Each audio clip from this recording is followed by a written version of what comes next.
History often tells its story through a handful of famous names. Waterloo, Gettysburg, Normandy. These clashes echo through time, defining our understanding of the past. But what about the battles that history quietly set aside? For every conflict that became legend, dozens more pivotal confrontations have faded into the background, their profound consequences obscured by the passage of time.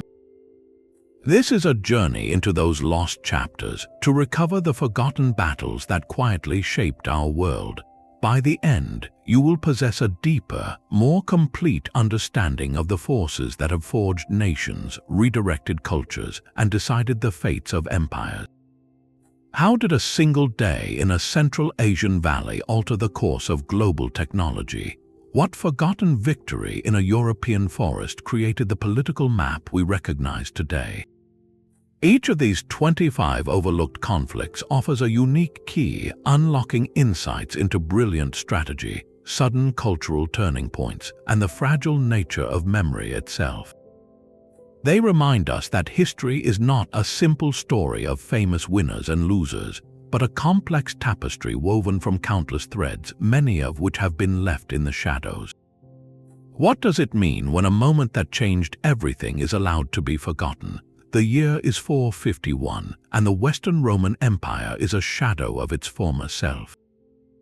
Yet on a vast plain in what is now northeastern France, it staged one final, thunderous performance. This was the Battle of the Catalaunian Plains, a confrontation so immense it was called the Battle of the Nations by ancient chroniclers. On one side stood Attila, the scourge of God, leading a vast confederation of Huns and their subject Germanic tribes. His goal was the rich heart of Roman Gaul. Blocking his path was a coalition as unlikely as it was desperate, assembled by the Roman general Flavius Aetius. His army was a mirror of the changing world, a patchwork of remaining Roman legions, Visigoths, Franks, Alans, and other local tribes who saw a greater threat in Attila than in a fading Rome. This was not a simple clash of civilizations, but a chaotic struggle where former enemies fought side by side, and old alliances were tested to their breaking point. The battle itself was a day of brutal, close-quarters combat. Historical accounts speak of a furious struggle over a ridge that became the focal point of the entire engagement. The fighting was so intense that one chronicler noted the streams ran with blood.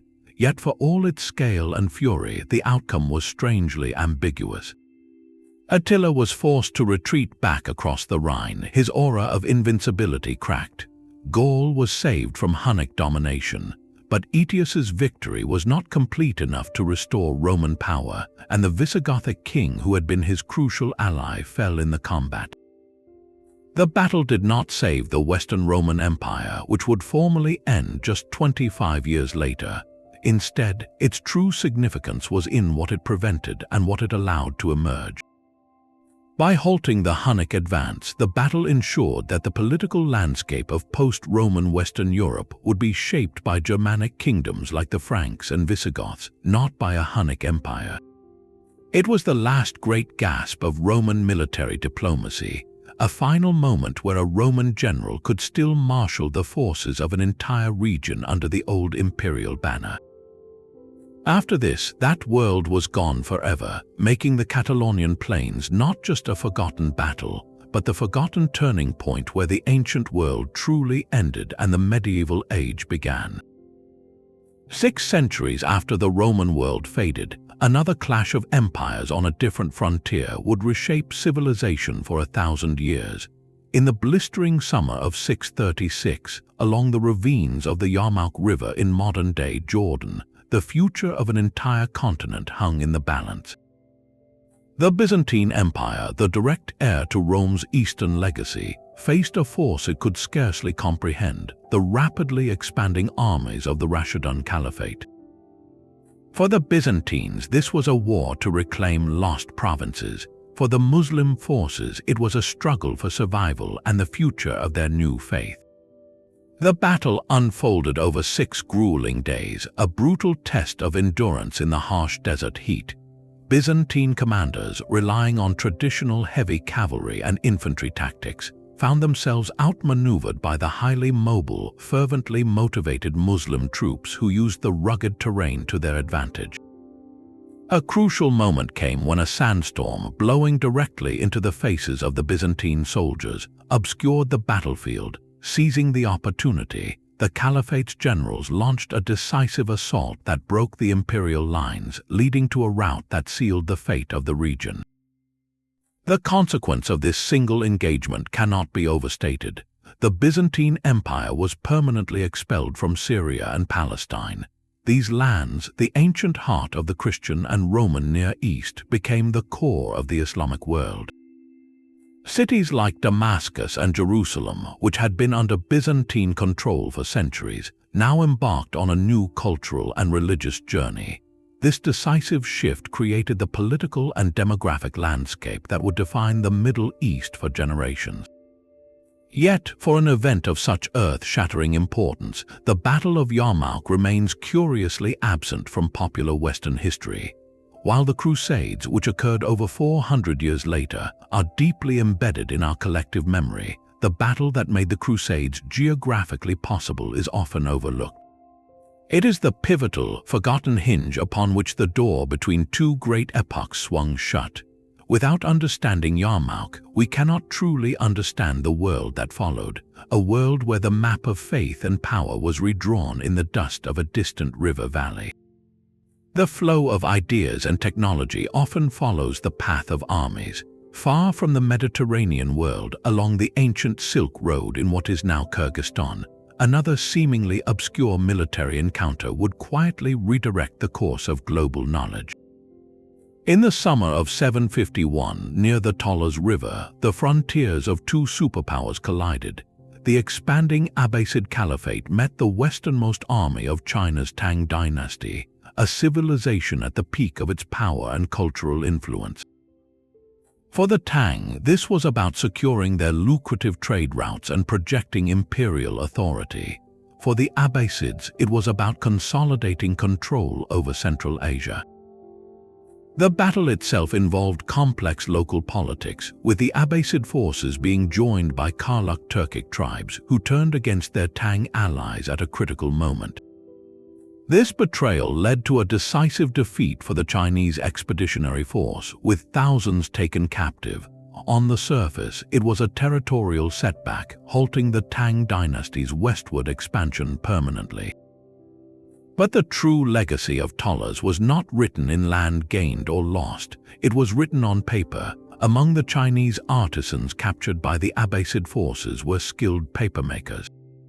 The secret of this lightweight, durable, and far more efficient writing material was a closely guarded Chinese technology for centuries. The Abbasids, recognizing its immense value, established the first paper mills in the Islamic world in the cities of Samarkand and Baghdad. This simple transfer of a manufacturing technique ignited an intellectual revolution. Paper was cheaper and more plentiful than papyrus or parchment. It fueled an explosion of scholarship, bureaucracy, and literature across the Islamic Golden Age. Libraries grew, scientific texts were copied and disseminated, and administrative records became more detailed and widespread. From the Islamic world, paper-making knowledge would slowly travel to North Africa, into Moorish Spain, and finally into the rest of Europe centuries later. So, while the Battle of Talas marked the end of one empire's geographical reach, it accidentally became the starting pistol for the globalization of information. A clash over a remote river valley became the unexpected conduit through which the very medium of history itself, the material that would record everything from religious texts to scientific discoveries, began its journey to the world. It is a profound reminder that the spoils of war are not always gold or land, but sometimes the humble tools that build the future. The quiet transfer of knowledge along the Silk Road stands in stark contrast to the violent chaos that would define Europe's next century. While paper mills rose in the east, the very heart of the continent was under siege, its political order shattered and its communities living in constant fear. For decades, swift and terrifying raids descended from the Hungarian plains, striking deep into the lands of the Germans, the Italians, and even the French. These were the Magyar horsemen, heirs to the nomadic traditions of the steppes, and their lightning attacks were not mere border skirmishes but existential threats that paralyzed an entire region. They moved with a speed that local armies could not match, plundering monasteries, capturing populations, and vanishing before any real defense could be organized. Central Europe was trapped in a cycle of dread, its kingdoms fragmented and unable to mount a unified response.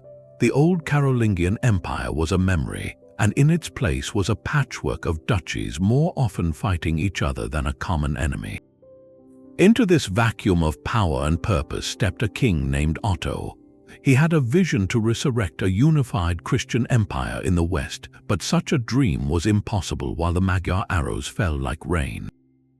The pivotal moment arrived in the late summer of 955, near the Lech River in southern Germany. Otto, having consolidated his authority, finally assembled a true coalition army, drawing knights and foot soldiers from across his realm. He did not wait to be attacked. He marched to intercept a massive Magyar raiding force that was returning home laden with plunder, catching them as they attempted to cross the river. The Battle of Lechfeld was a brutal, day-long struggle. Otto's forces, a mix of heavy cavalry and disciplined infantry, managed to pin the mobile Magyar archers against the river, neutralizing their greatest advantage. The fighting was fierce and decisive. The Magyar army was effectively destroyed, its leadership captured, and the survivors scattered. The impact was immediate and profound. The raids, which had been a terrifying fact of life for 2 generations, ceased almost overnight.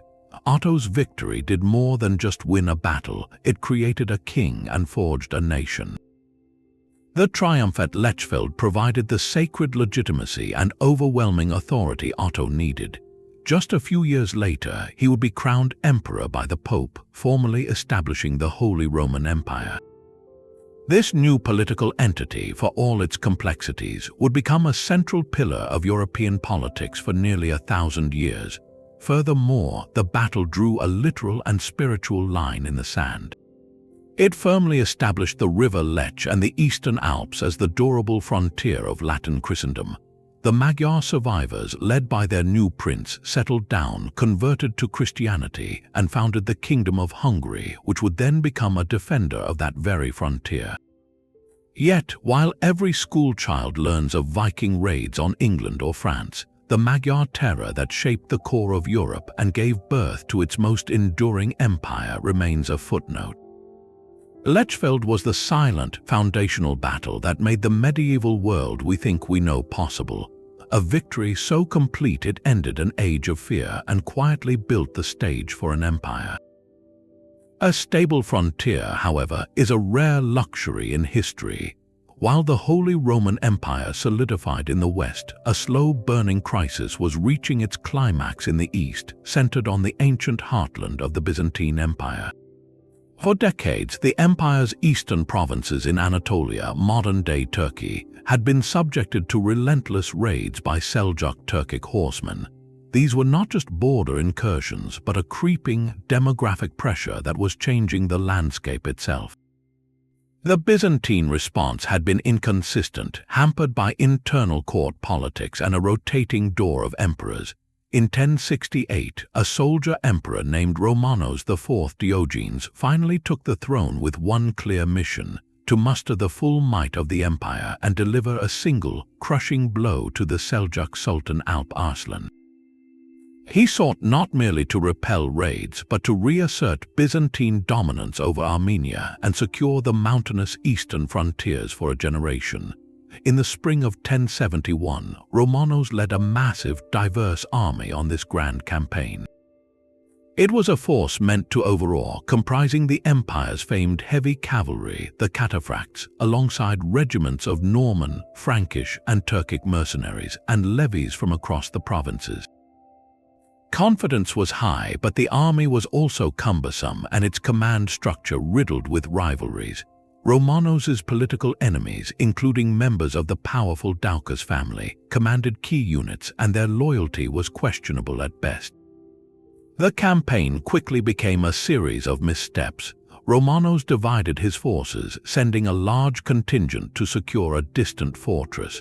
When he finally located Alp Arslan's main army near the town of Manzikert in August, his own strength was significantly reduced. Alp Arslan, a brilliant and pragmatic commander, did not want a major battle.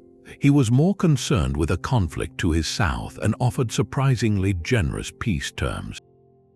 Romanos, perhaps feeling the pressure to justify his costly campaign, refused. He believed a decisive victory was within his grasp. On that fateful day, the Byzantine army advanced in its traditional, disciplined formation. But as the lines engaged, a critical order was misunderstood. A wing of the army, commanded by one of Romanos' rivals, began a withdrawal that the Seljuks interpreted as a full retreat. Panic spread through the Byzantine ranks. At that precise moment, Alp Arslan unleashed his cavalry in a devastating flanking maneuver.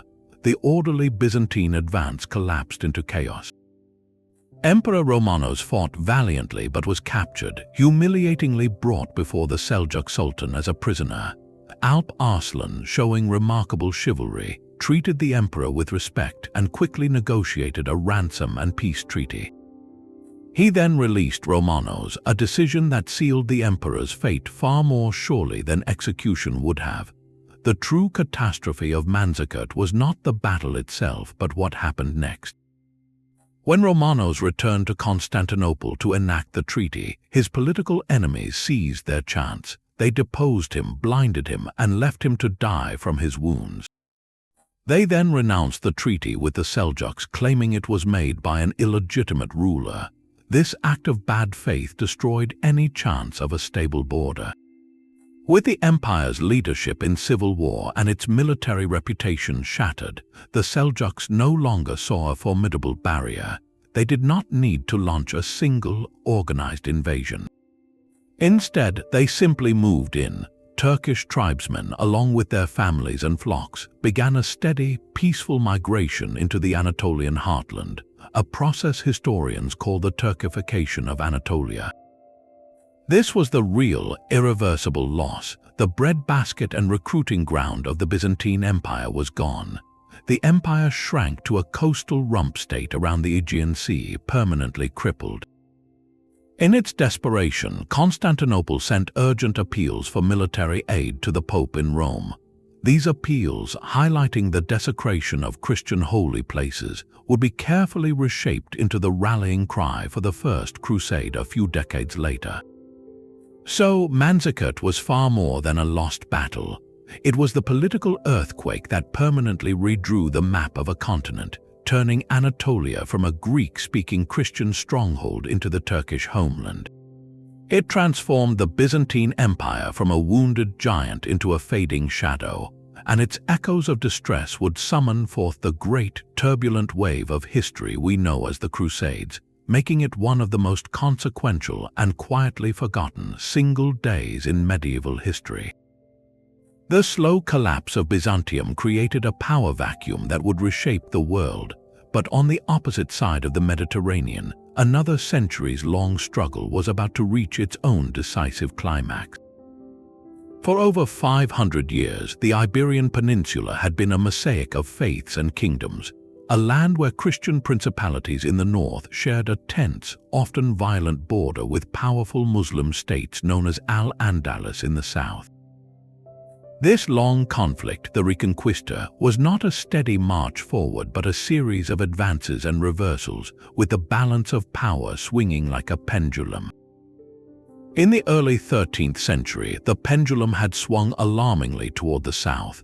A new, puritanical Berber dynasty from North Africa, the Almohad Caliphate, had unified Al-Andalus and inflicted a devastating defeat on the Christian kingdoms at the Battle of Alakos in 1195. The Christian frontier reeled, and the dream of a unified Christian Spain seemed more distant than ever. The Almohads were not merely political rivals, they represented a zealous, reformist Islam that viewed the Christian kingdoms as infidels to be pushed back into the sea. For nearly 2 decades after Alakos, a tense stalemate held, but beneath the surface, a new spirit was coalescing in the north. Pope Innocent III declared a crusade, framing the struggle not just as a local war, but as a sacred duty for all of Christendom.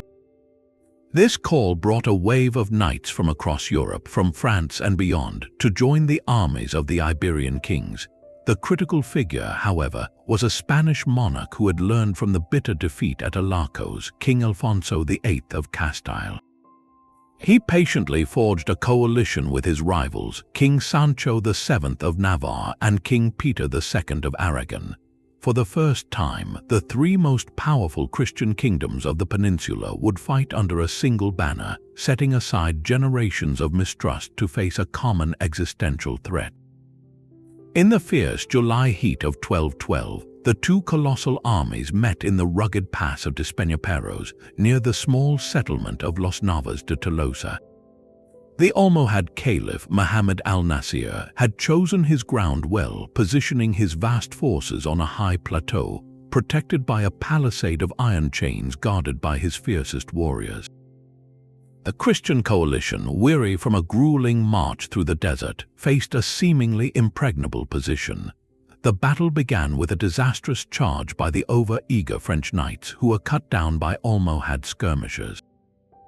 For a moment, it seemed Alakos would repeat itself, but then, according to legend, a local shepherd appeared and showed the Christian kings a hidden mountain path that allowed them to flank the Almohad army. Whether by divine intervention or local knowledge, the tactical shift was decisive. The main Christian forces, led by the 3 kings fighting side by side, launched a coordinated assault. They shattered the defensive lines, broke through the chain barrier protecting the caliph's tent, and sent the Almohad army into a total rout. The caliph himself barely escaped on horseback, fleeing all the way back to North Africa, where he would die in despair the following year.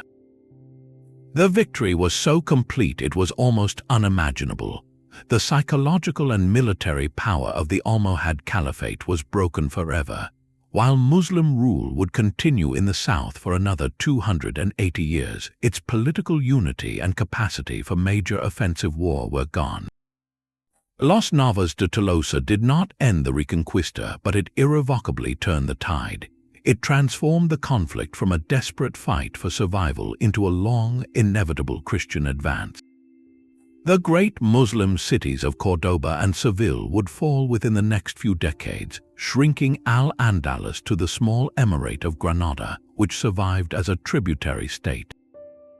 This battle created the political confidence and territorial foundation that allowed the kingdoms of Castile and Aragon to eventually unite through marriage, forming the nucleus of modern Spain. Yet, in popular memory, the entire Reconquista is often symbolized by a single, final event, the surrender of Granada in 1492. That moment, while dramatic, was merely the closing of a door that had been unlocked and pushed wide open on a dusty battlefield 280 years earlier. Los Navas de Tolosa is the forgotten hinge of Spanish history, the day the pendulum swung for the last time and never swung back. For over 40 years, the Mongol war machine had seemed an unstoppable force of nature. From the steppes of Asia, their disciplined cavalry armies swept across continents, shattering empires that had stood for centuries. They conquered China, crushed the Khwarezmian Empire in Persia, and obliterated the armies of Eastern Europe at battles like Mohi, leaving a trail of shattered kingdoms in their wake. Their reputation was one of invincibility, and their westward expansion appeared limitless. Then, in the autumn of 1260, their advance reached a quiet valley in Galilee near a spring called Ain Jalut. Here, the Mongol tide would finally meet a wall it could not break, a wall built not of stone but of former slave soldiers who had become masters of war. The Mongol force, led by a brilliant general named Kitbuka, was a formidable but detached part of a larger whole. The great Khan monk had died the previous year, throwing the entire empire into a succession crisis. His brother, Hulagu, who had led the devastating sack of Baghdad just 2 years earlier, was forced to withdraw the bulk of his army to Mongolia to secure his claim. He left Kitbuka with a smaller, though still powerful, contingent to hold the newly conquered territories of Syria. This presented a narrow, fleeting window of opportunity. The only power left standing between the Mongols and the complete domination of the Middle East was the Mamluk Sultanate of Egypt. The Mamluks were a unique military caste, warriors originally purchased as slaves from the Eurasian steppes and rigorously trained in the arts of war and governance. By 1260, they had seized power in Egypt for themselves. Their new sultan, Qutuz, and his brilliant general, Baybars, understood the existential threat. When Hulagu sent arrogant envoys demanding their surrender, Qutuz had the messengers executed and publicly displayed their heads in Cairo. It was a declaration of total war. The two armies that met at Ain Jalut were eerily similar in their core tactics, both relying on highly mobile horse archers and feigned retreats. The Mamluks, however, possessed two crucial advantages: intimate knowledge of the local terrain and a burning motivation to defend the last independent heartland of Islam. Baybars, commanding the vanguard, lured the Mongol forces into a feigned retreat, drawing them into a narrow valley where the main Mamluk army lay hidden. As the Mongols pursued, they were surrounded on 3 sides. The battle descended into a brutal, close-quarters melee, a rare occurrence where the Mongol cavalry could not use its signature mobility. General Kitbuka fought to the last, but his force was annihilated. The victory was immediate and total. The Mamluks swiftly recaptured all of Syria, permanently ejecting the Mongols from the region. The psychological impact was even greater. The myth of Mongol invincibility, a weapon as potent as their bows, was shattered forever. While the Mongols would continue to be a major power for centuries, their westward expansion was conclusively halted. Ain Jalut ensured that the Islamic cultural and scholarly centers of Egypt and the Hijaz, including the holy cities of Mecca and Medina, would not share the fate of Baghdad. It secured the Mamluk Sultanate, which would become a bastion of power and culture for another 250 years. Yet, in the grand narrative of the Mongol conquests, we remember the terrifying victories at Liegnitz and Mohi in Europe, or the sack of Baghdad.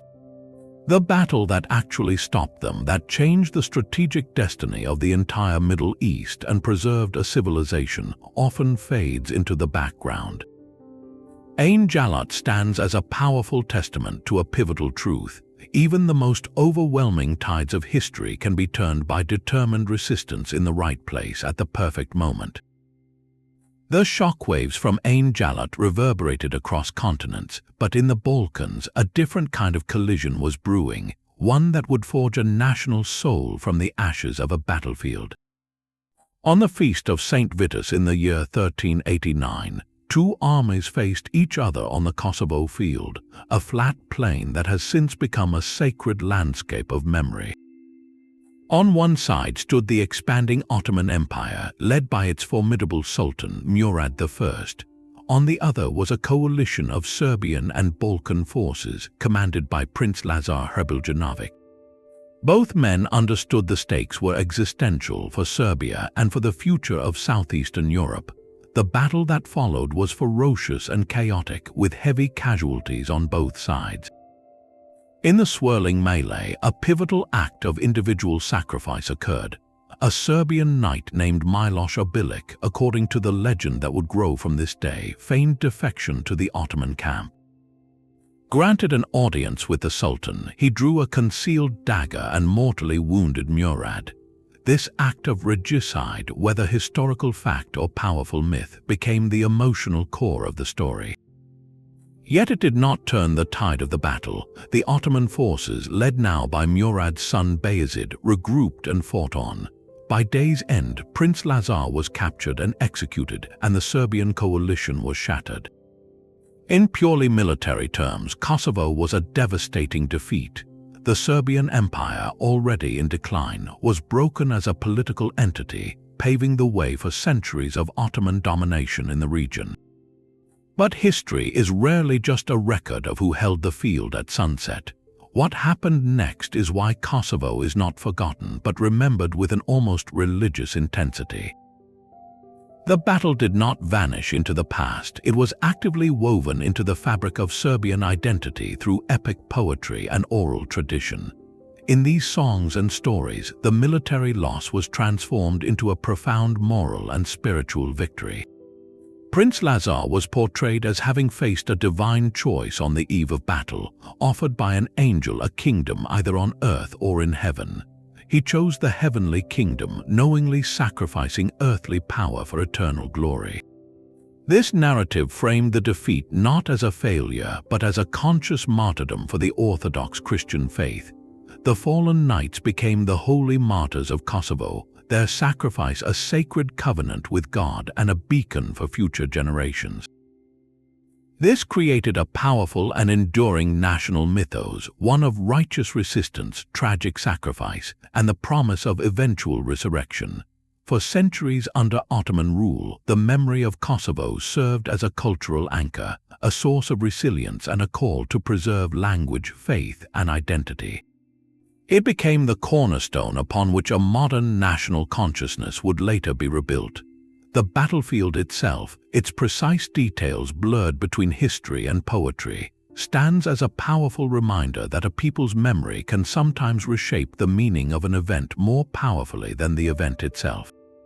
The legacy of Kosovo Field is therefore a double one, a historical military defeat that simultaneously became an immortal cultural victory, proving that what is lost in battle can be won in the story we choose to tell.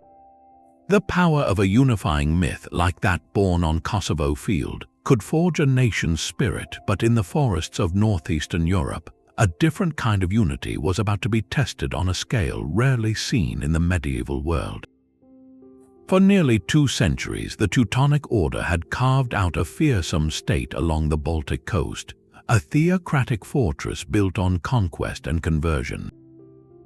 These warrior monks, originally invited to Christianize the pagan tribes of the region, had long since become a predatory military power, launching relentless crusades against their neighbors. Their primary targets were the Grand Duchy of Lithuania, the last pagan state in Europe, and the Kingdom of Poland, with which they shared a contested and bloody border. By the early 1400s, the Order's expansion had become an existential threat, pushing these two often rival Slavic powers into an unprecedented alliance. The marriage of the Polish Queen Jadwiga to the Lithuanian Grand Duke Jagiella, who became King W. Ladislaw II Jagiello of Poland, transformed a political pact into a dynastic union. It created a combined force with a singular purpose: to break the Teutonic grip once and for all. The two massive armies finally met on a field between the villages of Grunwald and Tannenberg on a sweltering July day in 1410. The numbers were staggering for the era, with chronicles suggesting over 50,000 combatants clashing in a swirling, chaotic melee that stretched for miles. The Teutonic knights, clad in their distinctive white mantles with black crosses, were confident in their heavy cavalry charges and their elite brother knights. But the Polish-Lithuanian force was a masterpiece of diverse tactics. King Jagiello held his Polish heavy knights in reserve, while the lighter Lithuanian cavalry launched the initial attack, only to execute a feigned retreat, a classic step maneuver. The disciplined Teutonic lines broke formation to pursue, charging headlong into a muddy, boggy area where their momentum stalled. At that precise moment, Jagiello committed his fresh Polish reserves in a devastating flank attack. The battle descended into a brutal, close-quarters slaughter. The Grand Master of the Order, Ulrich von Jungingen, was killed on the field, and the majority of the Order's high-ranking officials and brother knights were wiped out. It was not just a defeat, it was an annihilation of the Order's core leadership and military prestige. The victory at Grunwald, also known as the First Battle of Tannenberg, shattered the Teutonic Order's aura of invincibility and its capacity for offensive war. Though they held out in their fortress capital of Marienburg for a time, their political and economic power was broken. The subsequent Peace of Thorns stripped them of vast territories and reduced them to a vassal state of the Polish crown. This battle decisively shifted the balance of power in Eastern Europe, securing the rise of the Polish-Lithuanian Commonwealth, which would become one of the continent's largest and most influential states for the next 3 centuries. It cemented a sense of shared destiny between Poland and Lithuania, a partnership that would define the region's culture and politics. Yet, despite its colossal scale and earth-shaking consequences, Grunwald remains a cornerstone of Polish and Lithuanian national memory rather than a globally recognized milestone. In Western history books, it is often overshadowed by contemporary conflicts like the 100 Years' War. But on that dusty, blood-soaked field, the future of an entire region was decided, proving that an alliance forged in necessity could topple even the most formidable of fortress states. The thunder of hooves had long been the defining sound of Japanese warfare. For centuries, the samurai on horseback, a master of the bow and sword, was the undisputed king of the battlefield, a symbol of individual honor and martial prowess. This entire way of war, however, was about to meet an unceremonious and deafening end on a rainy morning in 1575. The Taikta clan, led by the famed cavalry commander Taikta Katsuyori, descended upon the small fortress of Nagashino. Their equestrian chargers were the stuff of legend, having crushed numerous enemies with their sheer speed and ferocity.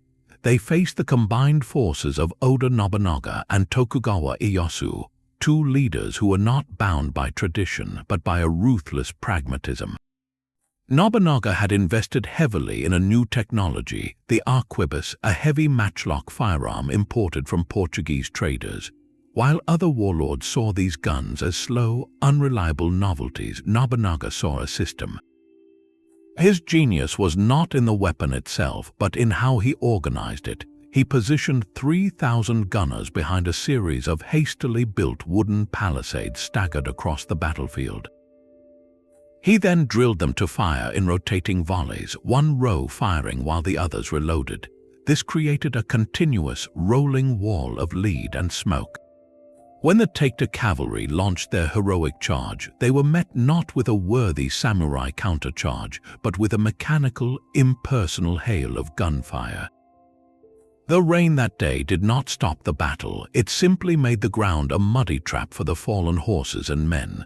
The legendary Taikta cavalry was methodically cut down before they could even reach the enemy line.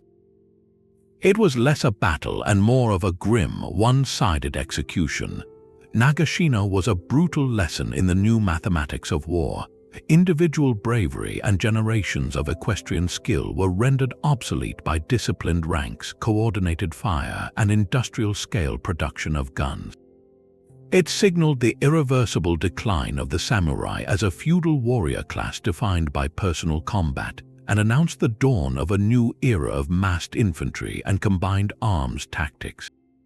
Yet, in the popular story of Japan's Sengoku period, this pivotal moment is often overshadowed by the dramatic political conclusion, the unification under the Tokugawa shogunate. But that later peace was built upon the tactical revolution proven at Nagashino, a quiet field where the old world of chivalry was silenced by the synchronized roar of the new.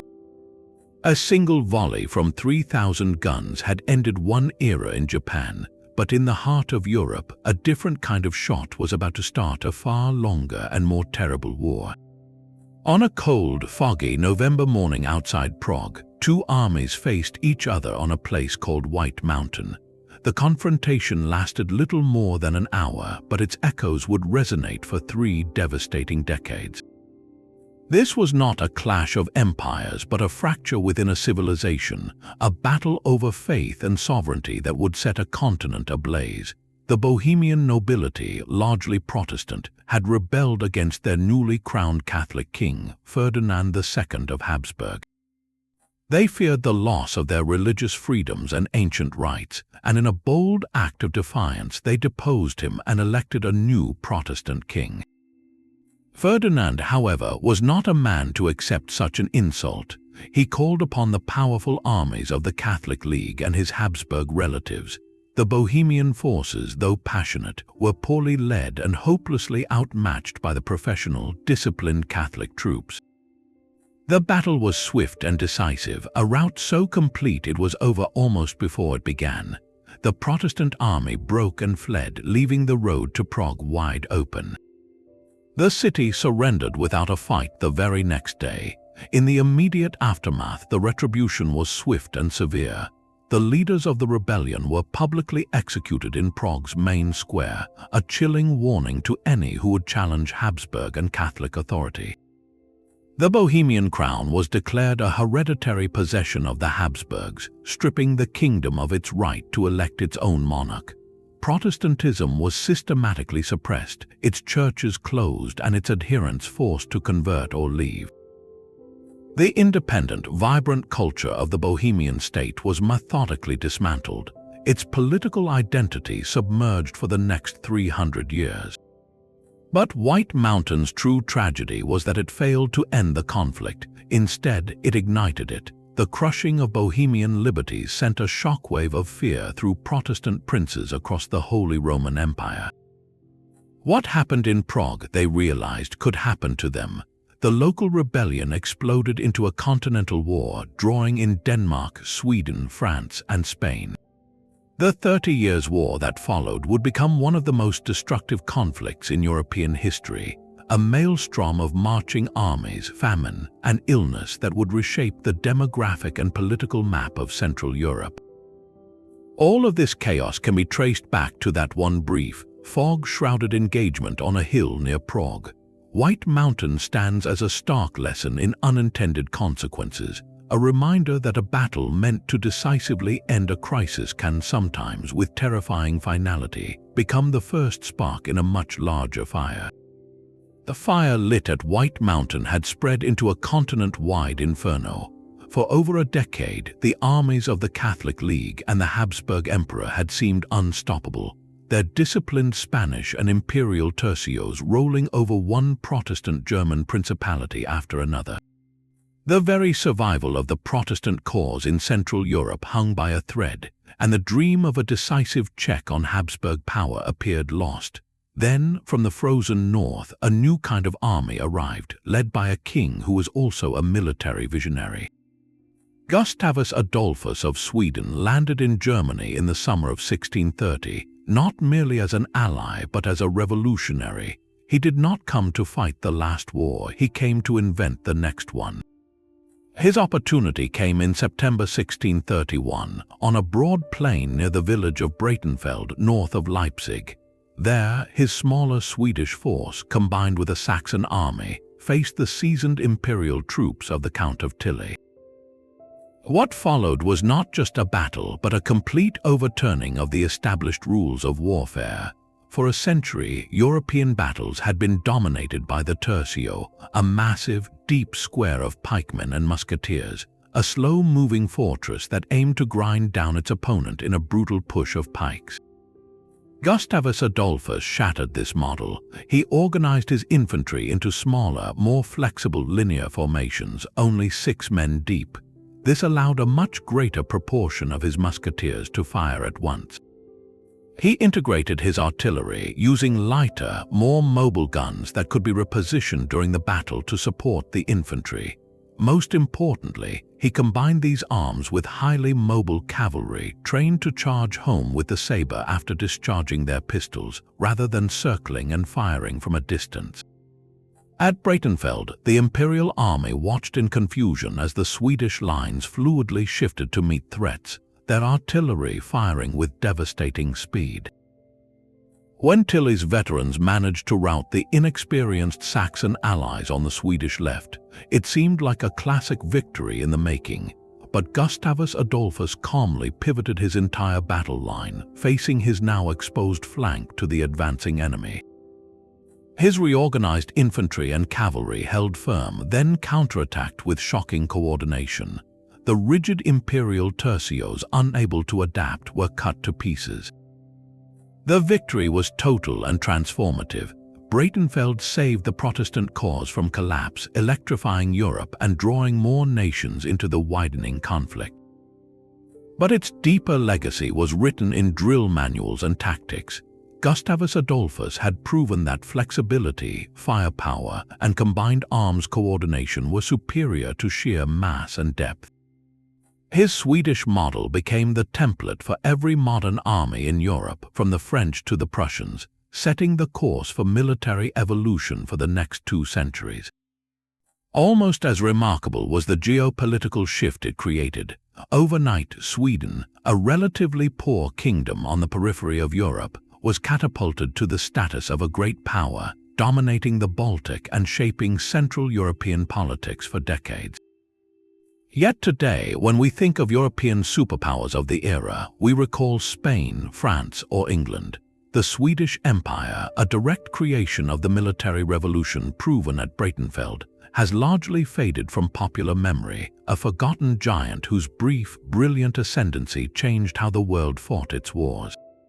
The military revolution that began at Breitenfeld forged a Swedish empire, but empires, like all things, have their season in the sun.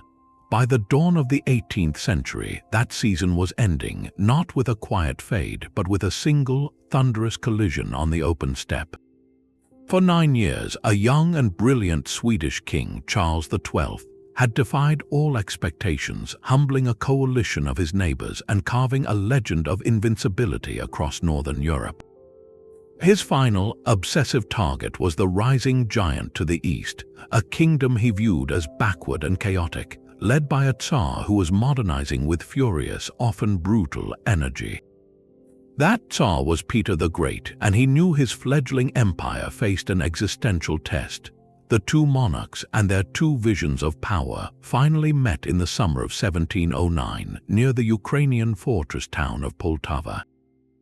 Charles XII had marched his veteran army deep into the heart of Ukraine, a grueling campaign that had left his forces exhausted and undersupplied.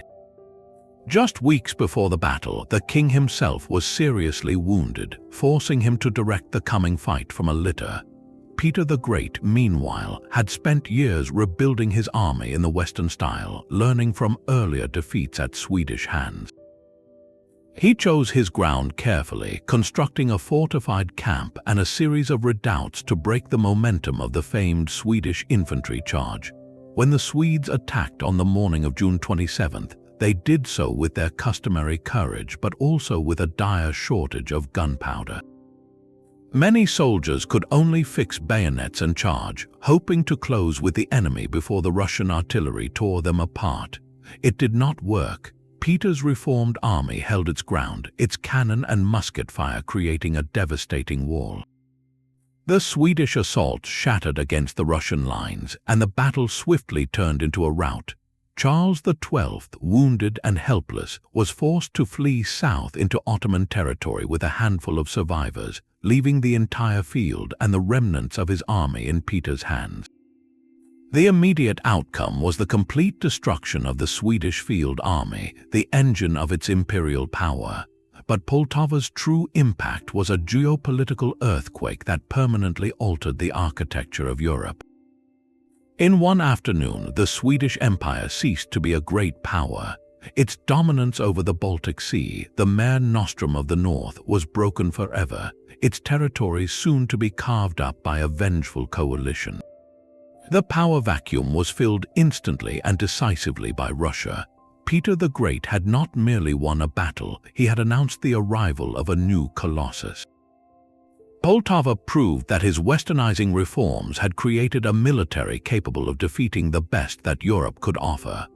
Overnight, Russia transformed from a distant, mysterious eastern entity into a dominant, permanent force in European politics, a status it would aggressively maintain for the next 3 centuries. The entire balance of power shifted eastward, setting the stage for the great rivalries of the modern age. Yet, in our common narrative of European history, this monumental shift is often overshadowed by the contemporaneous War of the Spanish Succession, with its famous battles like Blenheim and Malplaquet fought in the west. While those conflicts decided the fate of a throne, Poltava decided the fate of a continent, forging the modern Russian state and casting a long, defining shadow over Eastern Europe that we are still learning to understand today. The thunder of Russian cannon at Poltava had announced a new European order, but on the other side of the world, a much quieter, more insidious form of conquest was taking shape. It began not with a declaration of war, but with a ledger book and a private charter. The British East India Company had arrived in India generations earlier as a humble trading enterprise, seeking spices, silks, and cotton. By the mid-1800s, however, its ambitions had grown far beyond the counting house. In the fertile, wealthy province of Bengal, the company's private army found its opportunity. The local ruler, the Nawab Siraj ud-Daulah, viewed the company's escalating fortifications and political meddling as a direct threat to his sovereignty. Tensions boiled over, and the Nawab's much larger force marched to confront a small contingent of company troops and their Indian allies, known as sepoys, near the village of Plassey. The date was June 23, 1757. On paper, the battle should have been a swift defeat for the British. The Nawab commanded nearly 50,000 men, while the company commander, Robert Clive, had just over 3,000. But numbers on a roster tell only one part of the story. The other part was written in secret deals and profound betrayal. Clive had spent the weeks before the clash conspiring with the Nawab's disaffected generals, most notably Mir Jafar, who commanded a huge portion of the Bengali army. The promise was simple: if Mir Jafar held his forces back from the fight, he would be placed on the throne as the new Nawab. When the two sides finally met, the battle was less a military engagement and more a carefully orchestrated political theater. A monsoon rain began, and while the company troops quickly covered their gunpowder and muskets, the Nawab's unprotected artillery was rendered useless. As the fighting intensified, Mir Jafar's forces, as agreed, simply stood and watched. Other commanders followed suit. The Nawab, realizing the depth of the treachery, fled the field. The actual combat lasted only a few hours with minimal casualties. The real victory was secured not by muskets but by the contract signed afterwards. Robert Clive installed Mir Jafar as the new puppet ruler, and the price was staggering. The East India Company received the right to collect taxes from vast territories, an unimaginable sum in monetary compensation, and full control of Bengal's lucrative trade. In that moment, the company ceased to be just a merchant firm. It became a sovereign power, a corporate state with its own army, its own currency, and the authority to govern millions of people. Plassey was not a battle for glory or territory in the traditional sense. It was a hostile corporate takeover of a subcontinent. The flood of wealth that poured from Bengal into company coffers financed further conquests across India, systematically dismantling local powers over the next century. This quiet afternoon of rain and betrayal marked the precise pivot point from commerce to empire, the moment a trading post mutated into an imperial government. We often think of the British Raj as a formal crown rule established after the Great Rebellion of 1857. But its true foundation was laid a full century earlier on a muddy field near the Bhagirathi River, where a private corporation discovered it could win an empire not just by force of arms, but by the far cheaper and more effective force of a promise and a bribe. The quiet corporate conquest of Bengal provided a blueprint for empire, but just 2 decades later, a very different kind of rebellion would unfold on another continent, one that demanded a new kind of recognition. In the autumn of 1777, a British army marched south through the forests of New York, its goal to cut the rebellious American colonies in half. Commanded by General John Burgoyne, this force represented the might of the world's greatest military power, confident it could crush an undisciplined uprising of farmers and merchants. Yet what awaited them near the village of Saratoga would become far more than a military defeat. It would become a diplomatic revolution. The American forces, a mix of Continental Army regulars and local militia under Generals Horatio Gates and Benedict Arnold, used the rugged, wooded terrain to their advantage. They dug in, built fortifications, and turned the British advance into a series of bloody, grinding engagements. The fighting was fierce, with a pivotal moment coming when Arnold, against orders, led a reckless and brilliant charge that captured a key British redoubt. Burgoyne's army, surrounded, outnumbered, and running low on supplies, had no choice. On October 17th, he surrendered his entire force of nearly 6,000 men. In America, the victory was a desperately needed morale boost, proving the Continental Army could defeat a major British force in the field. But the true strategic earthquake was felt not in Philadelphia or London, but in the palaces of Versailles. For years, the French government had been quietly supporting the American rebels with money and supplies, seeing a chance to weaken their ancient rival, Britain. Yet they had hesitated to commit formally, unsure if the rebellion was a lost cause. The news from Saratoga erased those doubts. The surrender of a British army provided the tangible proof that the Americans could actually win.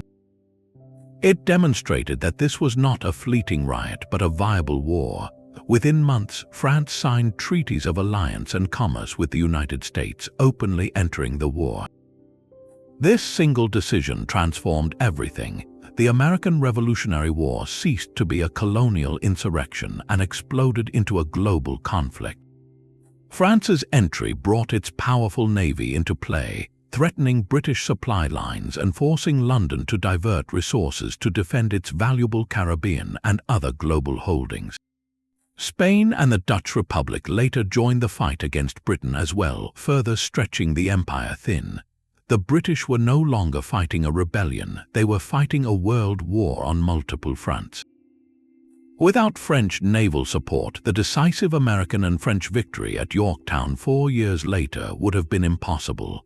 In this light, Saratoga was the essential catalyst, the battle that convinced a European superpower to bet on an underdog nation.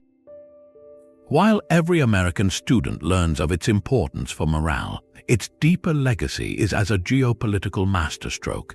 The moment a local victory on a frontier battlefield successfully summoned the forces of old-world power politics to secure a new world's independence.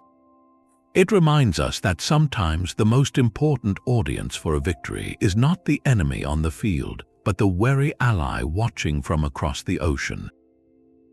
The revolutionary fervor that had won a new ally at Saratoga would soon ignite a continent, but its first true test of fire would come not from a seasoned army, but from a chaotic gathering of citizens. In the damp September fog of 1792, near a windmill on the road to Paris, the entire French Revolution seemed to hang on a single, fragile moment. The professional armies of Prussia and Austria, representing the old monarchical order of Europe, had marched into France with chilling confidence. Their goal was to crush the upstart republic, restore the monarchy, and extinguish the dangerous ideas of liberty and equality before they could spread. Facing them was a ragtag collection of French volunteers, the newly formed Army of the North, a mix of former royal soldiers and raw recruits fueled by patriotic passion but lacking in discipline and experience.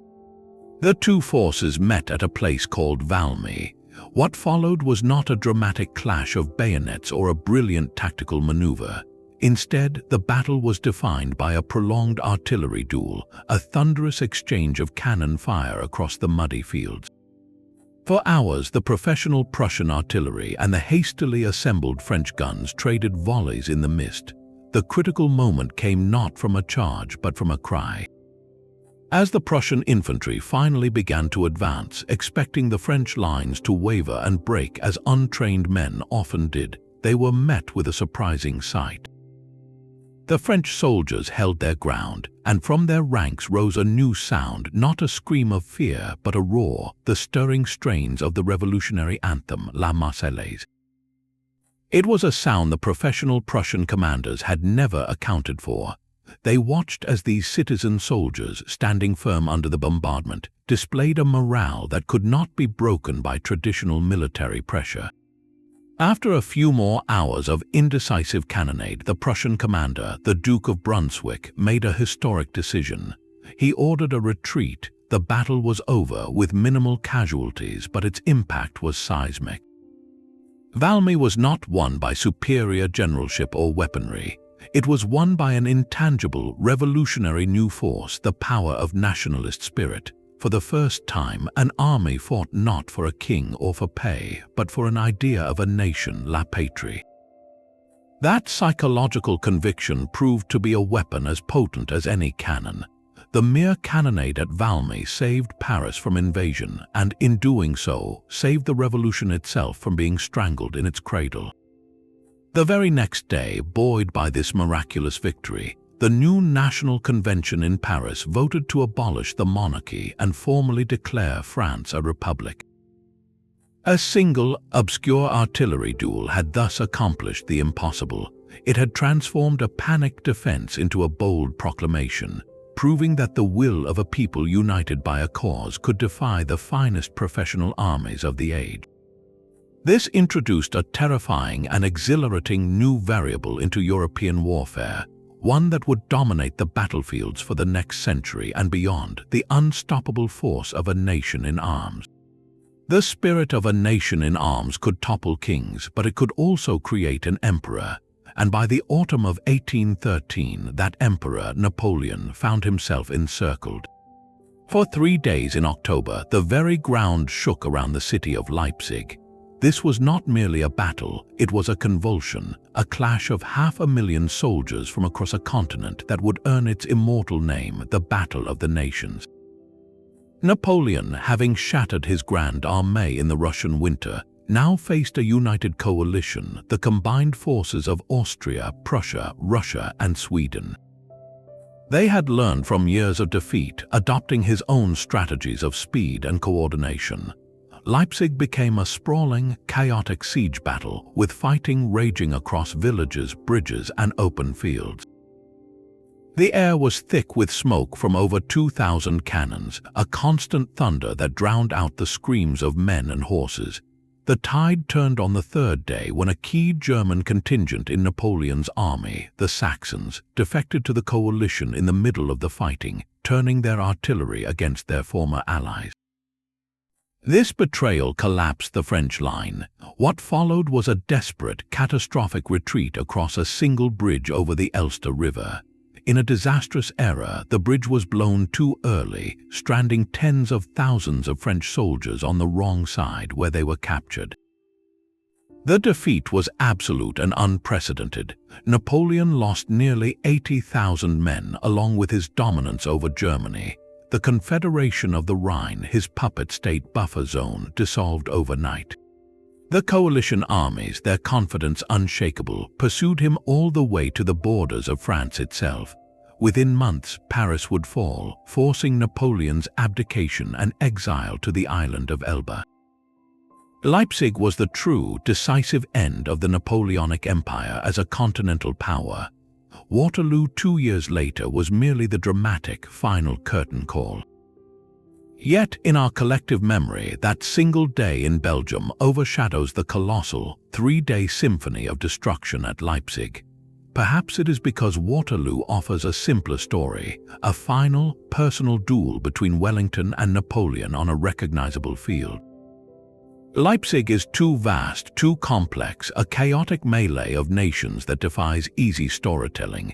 But to understand the fall of an emperor, one must look not to his last defiant stand, but to the moment his world truly collapsed under the weight of a united continent, in a storm of smoke and fire where the fate of an era was decided. Smoke still hung over the fields of Leipzig when a new kind of conflict began to simmer in the eastern Mediterranean. One fought not for empire, but for the very idea of a nation. For 6 long years, the Greek people had been fighting a desperate war of independence against the Ottoman Empire, a struggle marked by incredible bravery and profound hardship. The conflict had captured the imagination of Europe, with many seeing it as a romantic revival of the ancient Hellenic spirit. Yet by 1827, the revolution was on the brink of collapse. Ottoman forces, reinforced by a powerful Egyptian fleet and army commanded by Ibrahim Pasha, were systematically crushing the rebellion, their methods causing widespread concern across the continent. The great powers of Europe, Britain, Russia, and France, found themselves in a diplomatic quandary. They were officially at peace with the Ottoman Empire, but they had jointly signed a treaty demanding an end to the fighting and Greek autonomy. When the Ottomans refused, the Allies sent a combined fleet to the Greek coast not to start a war, but to enforce a peaceful blockade, a show of force meant to pressure Istanbul into negotiations. What happened next was a masterpiece of miscalculation and a spectacular end of an era. The Allied fleet, under the command of British Admiral Edward Codrington, sailed into the sheltered bay of Navarino on the west coast of the Peloponnese.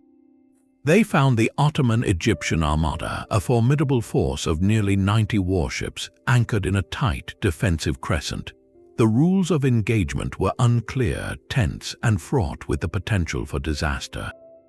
On that calm October afternoon, a spark ignited the powder keg.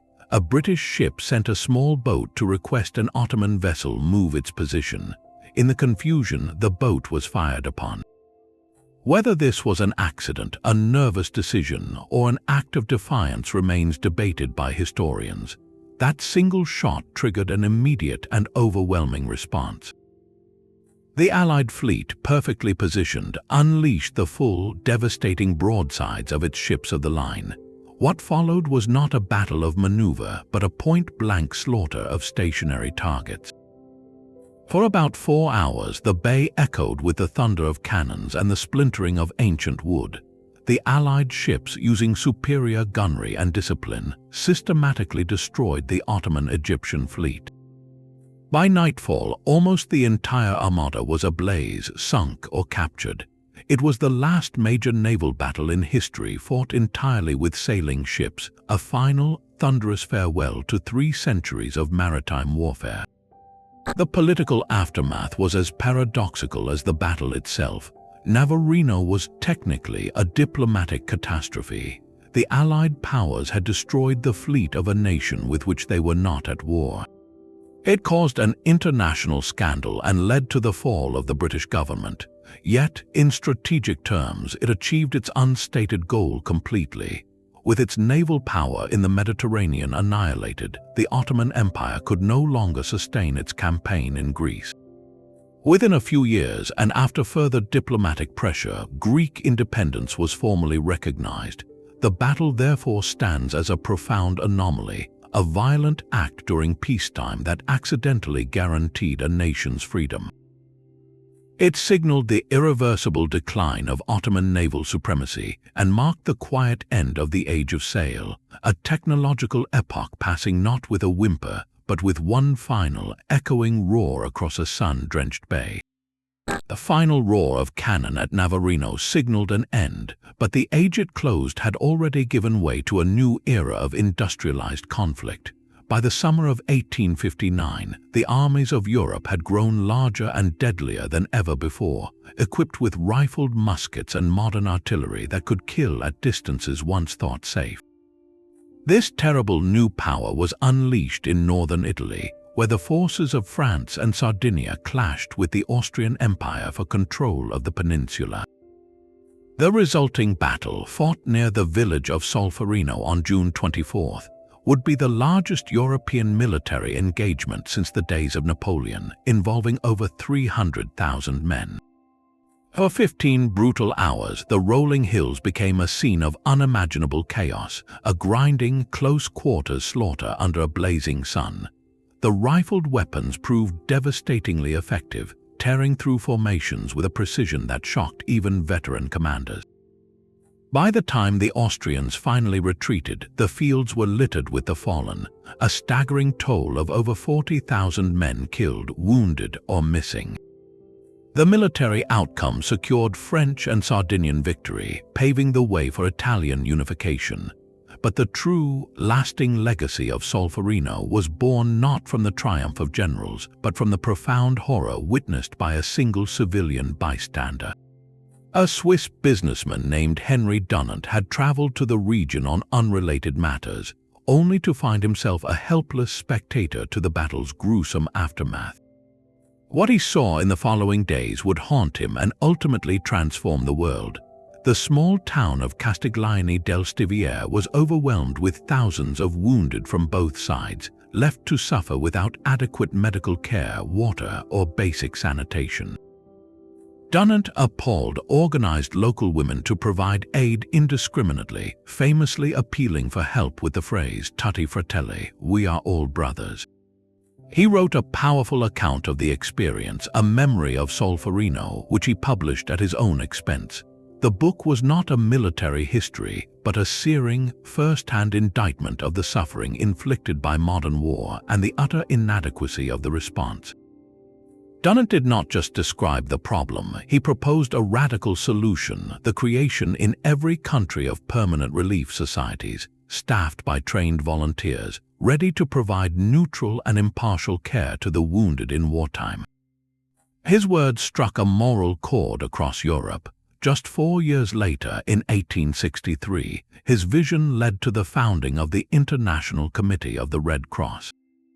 The following year, diplomats from 12 nations gathered in Geneva and signed the First Geneva Convention for the amelioration of the condition of the wounded in armies in the field.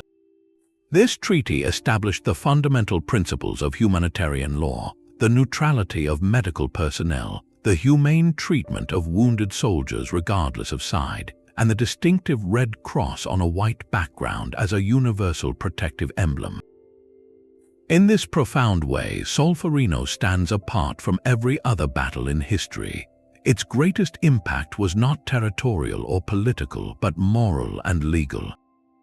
The sheer scale of its preventable suffering sparked a global movement of compassion that codified mercy into international law.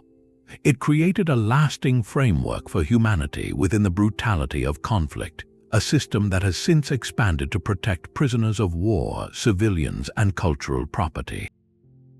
While the battle itself is a fading detail in the story of Italian unification, its true echo is heard every time a medic treats a wounded soldier or a neutral aid worker enters a conflict zone under the sign of the Red Cross or Red Crescent.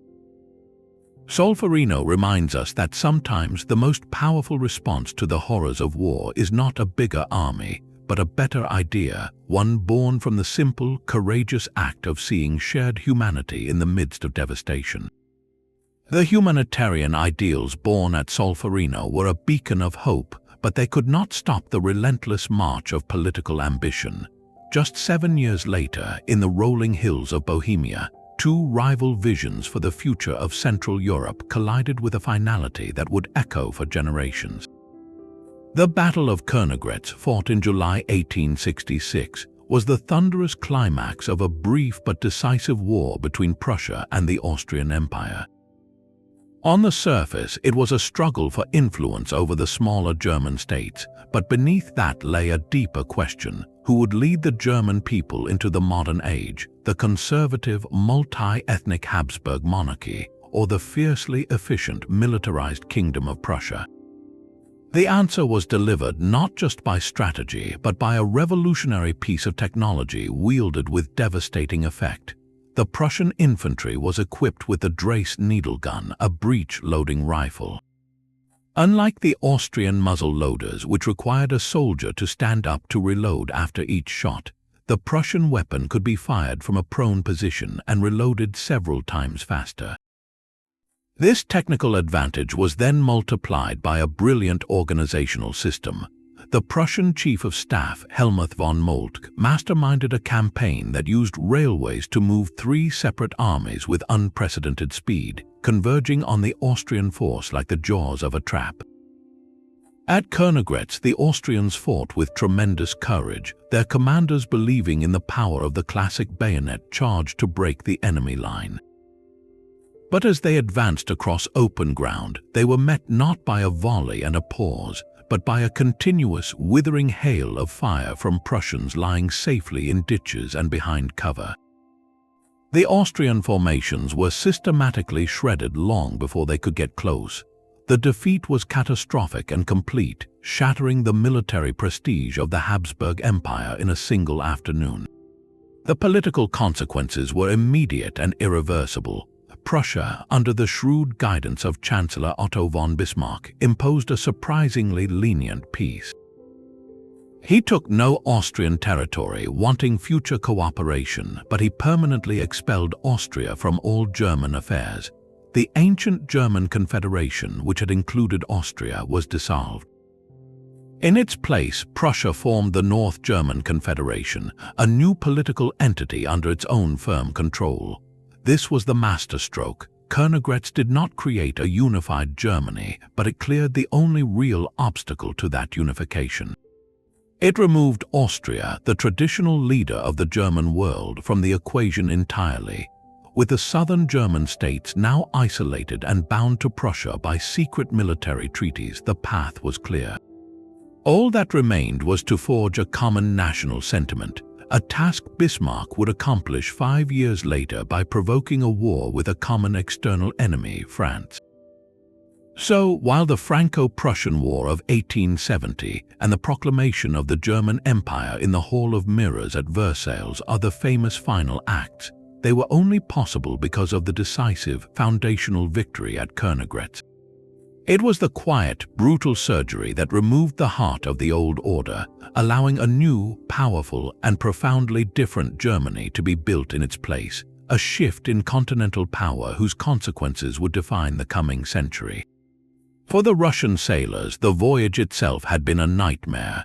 In October 1904, the Russian Baltic Fleet, a collection of some 50 vessels, set sail from the Baltic Sea on an almost inconceivable mission to travel 18,000 miles around the coasts of Europe and Africa, across the Indian Ocean, and up through the Pacific to relieve their besieged comrades at Port Arthur. The journey took 8 grueling months, a floating testament to imperial desperation. Ships broke down, supplies ran low, and morale plummeted.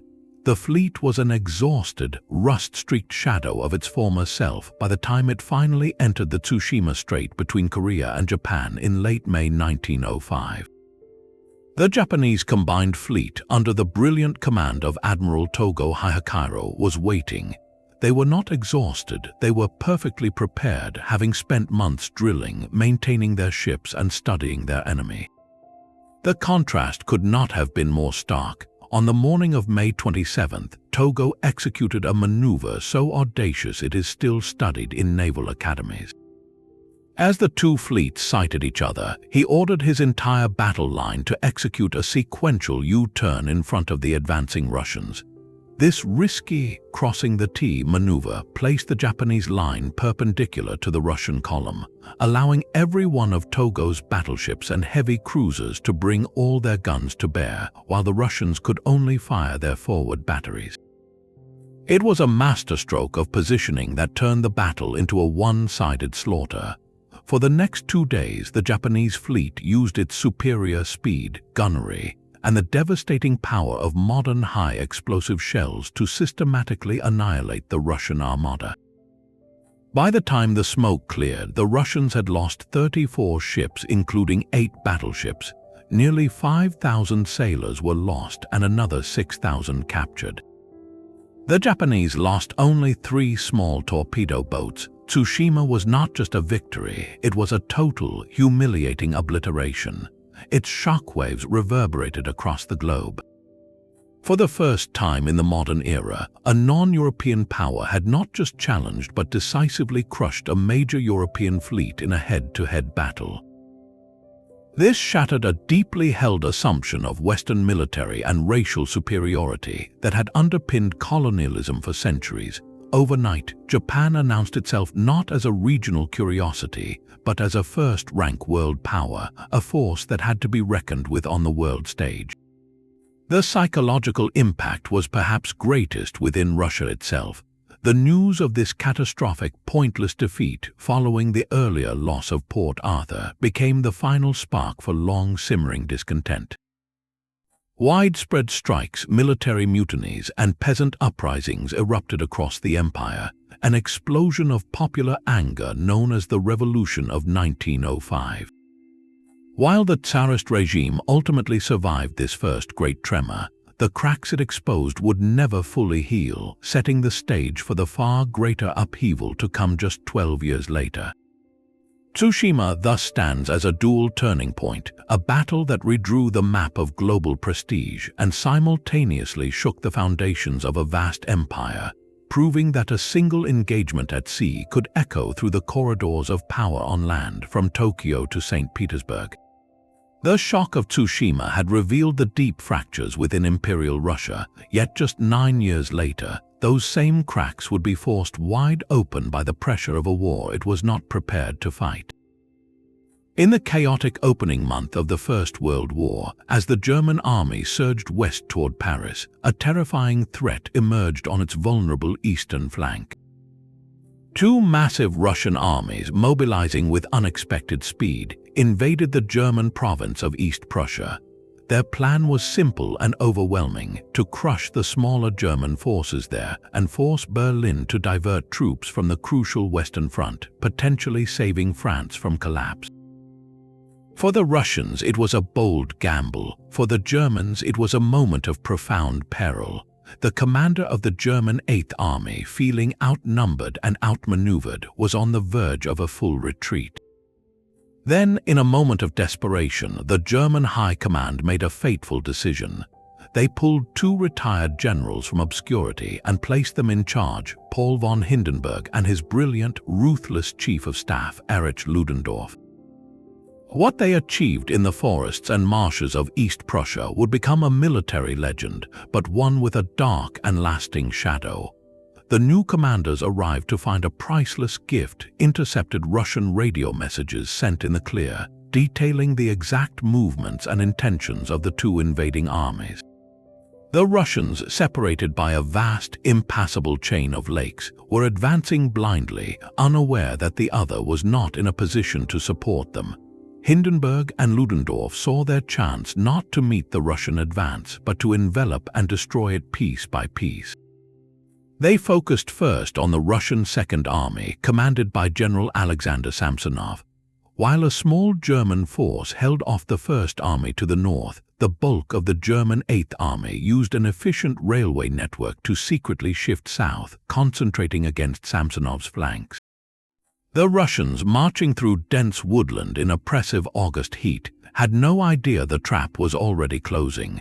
For 4 days, from August 26 to August 30, 1914, the German pincers squeezed tight. The Battle of Tannenberg, named for a nearby village to invoke the medieval defeat of the Teutonic Knights, was less a classic confrontation and more a methodical encirclement. Russian communications broke down completely. Units became lost, supplies vanished, and command collapsed into chaos. By the end, the Russian Second Army had ceased to exist. Nearly 100,000 men were taken prisoner, and another 50,000 were killed or wounded. General Samsonov, wandering alone in the forest in despair, took his own life. The victory was so complete it seemed miraculous. It saved East Prussia from invasion and instantly transformed Hindenburg and Ludendorff into national heroes, semi-mythical figures whose prestige would later shape the destiny of the Weimar Republic and pave the way for the rise of National Socialism. But the strategic consequences for Russia were even more profound. While Tannenberg was a catastrophe, the Russian First Army to the north managed to avoid destruction, and the vast resources of the empire meant the war in the east would drag on for 3 more brutal years. This was the true tragedy. Tannenberg doomed Russia not to immediate defeat, but to a prolonged war of attrition it was fundamentally unequipped to sustain. Its industry could not produce enough shells or rifles, its transportation network buckled under the strain, and its political leadership, embodied by the weak Tsar Nicholas II, lost all credibility. The staggering losses, the economic collapse, and the seething resentment from battles like Tannenberg directly fueled the revolutions of 1917. In this way, a battle fought in the first month of the conflict planted the seeds for an empire's total dissolution 3 years later. It is a stark lesson in unintended consequences, where a tactical masterpiece of encirclement did not just win a battle, but helped unravel an ancient dynasty and alter the political landscape of the 20th century. The smoke of Tannenberg had cleared, but the embers of revolution it helped ignite were still glowing red across Eastern Europe.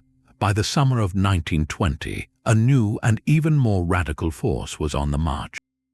The Bolshevik Red Army, having secured victory in the brutal Russian Civil War, now turned its gaze westward.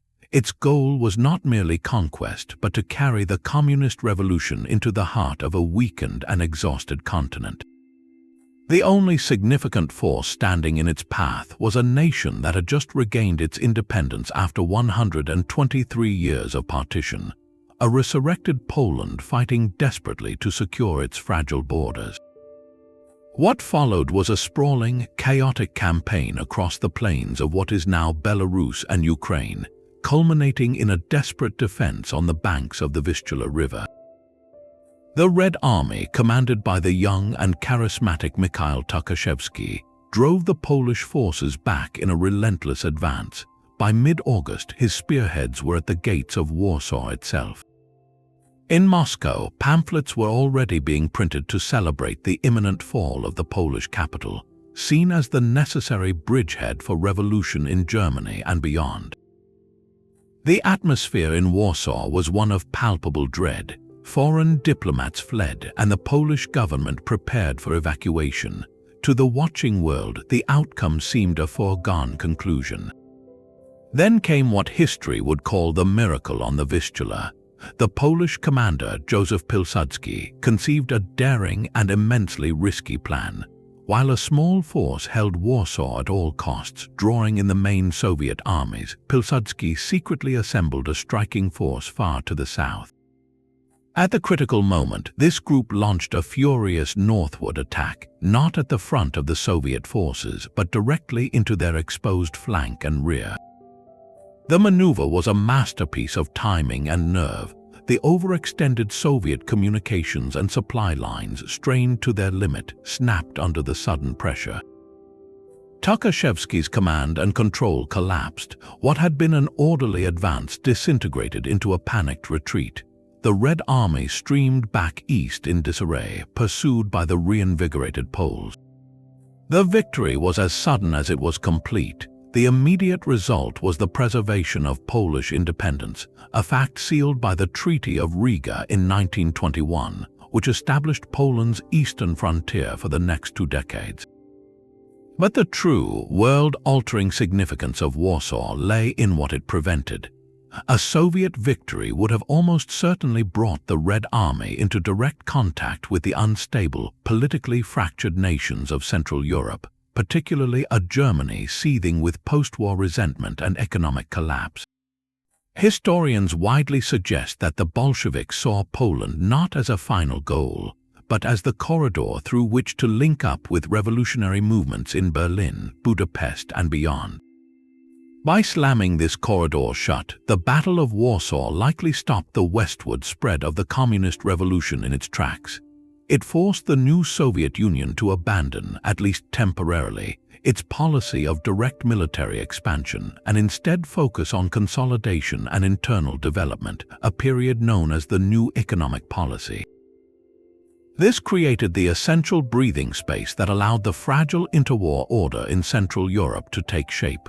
The map of the 1920s and 30s, with its independent Baltic states and a buffer Poland between Germany and the Soviet Union, was a direct creation of that August miracle. Yet, in the grand narrative of the 20th century, overshadowed by the cataclysm of the world wars that followed, this pivotal moment is often reduced to a minor border conflict. It is the forgotten hinge, the battle that quietly determined the political and ideological contours of Europe for a generation, proving that sometimes the most decisive victories are the ones that stop a coming world before it can even begin. A border is a line on a map, but along the remote Khalkhin Gol River in the summer of 1939, that line became a crucible for the future of the world. For months, Japanese forces from the powerful Kwantung Army and Soviet troops backed by Mongolia had been engaged in escalating skirmishes over a disputed stretch of wilderness between Manchuria and Mongolia. What began as a typical flare-up of imperial ambitions was about to escalate into something far more significant. a full-scale trial of strength between two rapidly militarizing powers. The Japanese High Command, flush with confidence from earlier successes in China, believed a decisive show of force would settle the border issue permanently and test the Red Army's resolve. They committed substantial forces, including elite units, expecting a swift and victorious campaign. Instead, they encountered a military machine that had been learning from its past mistakes, commanded by a general whose name would soon become legendary, Georgy Zhukov. Zhukov arrived at the front not with a defensive mindset but with a plan for total annihilation. He understood the remote, arid terrain was a logistical nightmare, so he orchestrated a masterclass in military supply, secretly moving massive quantities of tanks, artillery, aircraft, and fuel across hundreds of miles of open steppe. While Japanese commanders focused on a war of attrition and local infantry assaults, Zhukov was building the components for a modern, combined arms offensive on a scale they had not anticipated. In late August, after carefully luring the main Japanese forces into a vulnerable position, Zhukov unleashed his meticulously prepared operation. It began with a massive artillery and air bombardment that stunned the Japanese line. Then 3 powerful Soviet tank brigades, supported by motorized infantry and cavalry, launched a classic pincer movement, sweeping around the Japanese flanks with shocking speed. The Japanese soldiers, trained for valor in close combat, found themselves surrounded in a tightening pocket, pummeled by superior firepower they could not effectively counter. The battle was a brutal and one-sided defeat. The Japanese Sixth Army was effectively destroyed, suffering catastrophic losses. The political and strategic shockwaves from this remote battlefield were immediate and profound. For Japan's military planners, the lesson was stark and sobering. The Soviet Union was not a weak, disorganized foe ripe for invasion, as some factions within the army had argued. It was a formidable industrial power capable of deploying overwhelming force at a point of its choosing. This single, devastating engagement forced a fundamental strategic reassessment in Tokyo. The dream of a northern expansion into the resource-rich Siberian lands, known as the Strike North faction's plan, was decisively discredited.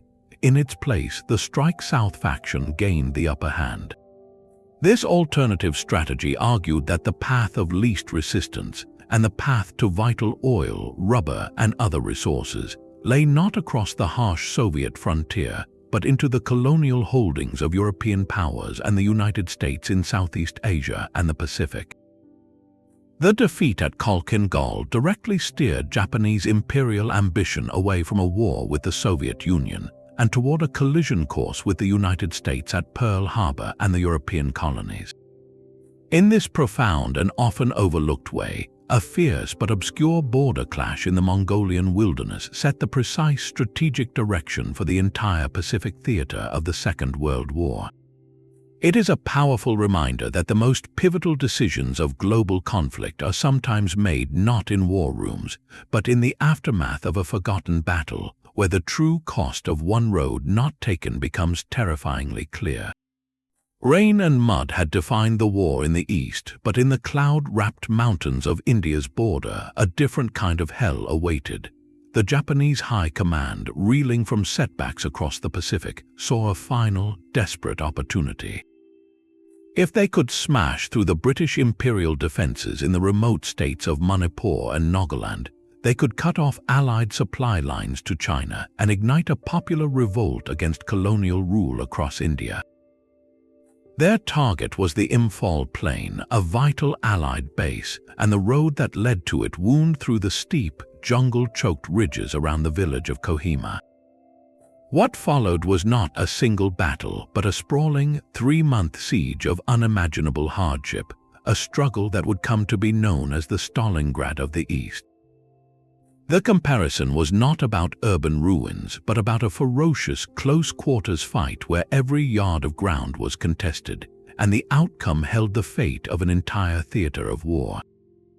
The Japanese 15th Army, though battle-hardened, was at the very end of a perilously long supply line, ordered to live off the land, the Allied forces, a mix of British, Indian, Gurkha, and African troops, were determined to hold. The fighting at Kohima centered on a single, surreal landmark, the district commissioner's tennis court. For 2 weeks, opposing trenches were dug just yards apart on either side of its white lines.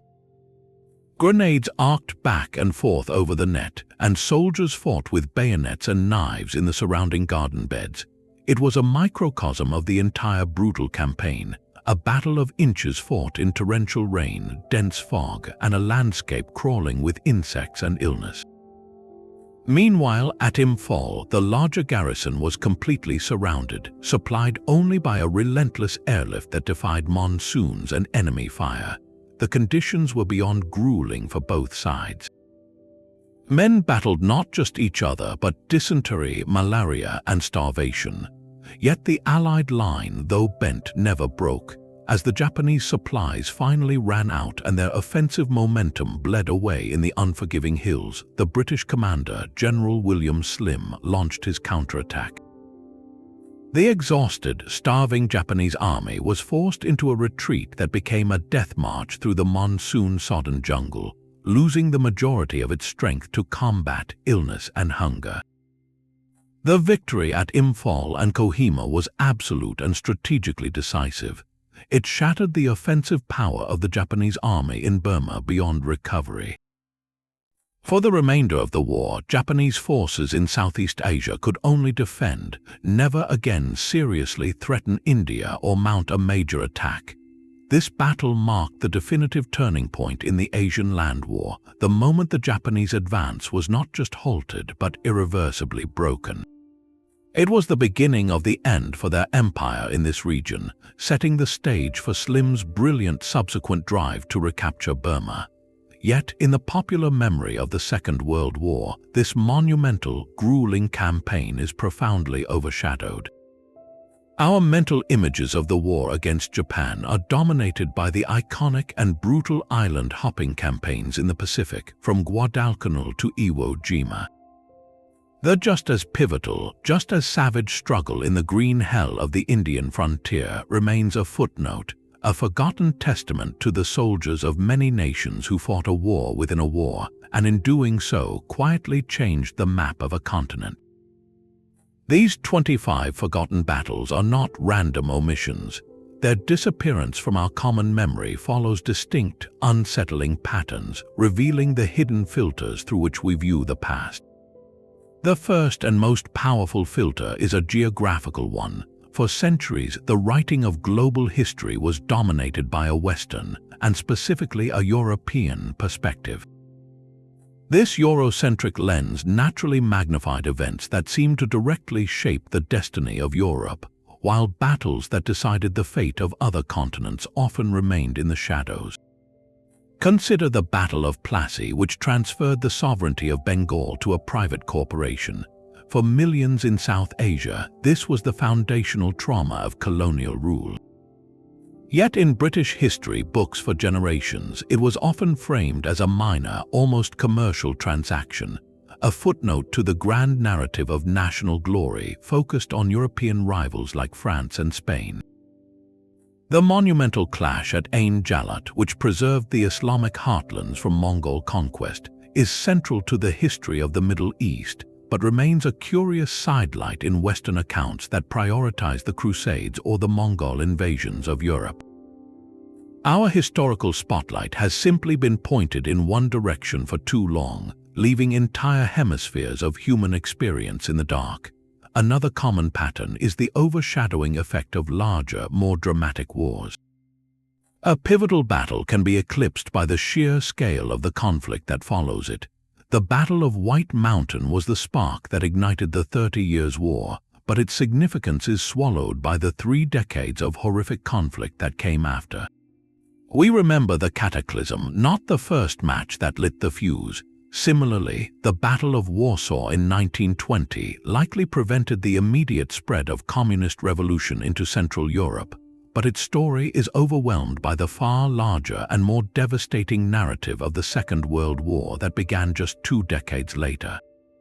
History has a tendency to consolidate, to simplify complex chains of cause and effect into a single, sweeping story, and the opening chapters are often the first to be lost. Then there is the power of narrative itself. We are drawn to stories with clear heroes and villains, with moral clarity and decisive outcomes. Many of these forgotten battles lack that satisfying arc. The Battle of the Catalaunian Plains saved Gaul but failed to save Rome, an ambiguous victory that doesn't fit a simple triumph or tragedy mold. The Battle of Navarino was a spectacular naval victory that accidentally achieved its goal, a paradoxical event that resists easy celebration. And some conflicts, like the brutal siege of Kohima, occurred in theaters of war that, while strategically vital, lack the iconic imagery of more familiar campaigns. A muddy tennis court in a jungle is harder to mythologize than the beaches of Normandy or the ruins of Stalingrad, even if its strategic importance was just as profound. We forget what we cannot easily fit into a story. Finally, many of these battles occurred on what were considered the peripheries of the civilized world by the historians writing at the time. The Battle of Talas, fought on the remote Silk Road, seemed like a distant frontier skirmish to Chinese and Arab chroniclers, its world-altering technological consequence only visible in hindsight.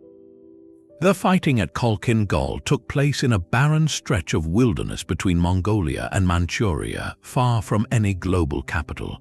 To contemporary observers, it was a minor border clash, not the strategic pivot that would redirect Japan toward war with the United States. History is often recorded from the center looking out, and events on the edges, no matter how consequential, can fade from view, waiting for us to rediscover the quiet tremors that actually shifted the world. The obscurity of these conflicts is not a harmless oversight. It is a distortion of the historical record, a subtle but powerful warping of our understanding of how the world came to be. When we forget the battle that redirected a river of technology, or the siege that preserved a faith, or the corporate skirmish that birthed an empire, we are left with a simplified, often misleading story. We see history as a straight line of inevitable outcomes, when in reality it is a vast web of fragile moments, any one of which could have spun the future in a completely different direction. Each of these 25 battles is a forgotten hinge, a point where the door of history swung on a fragile pivot, sending entire civilizations down one path instead of another. To recover them is to correct our vision, to see the past in its full, chaotic, and interconnected complexity. It reminds us that the world we inhabit was built not just by the famous clashes we celebrate, but by countless quiet struggles whose echoes we still live with today. This is an invitation to look beyond the textbook headlines. What other turning points lie hidden in the shadows of our collective memory? Which forgotten struggle in your own regions past quietly decided the course of your community? Share your thoughts below and let us continue this collective act of remembrance, piecing together a richer, more complete map of our shared human journey.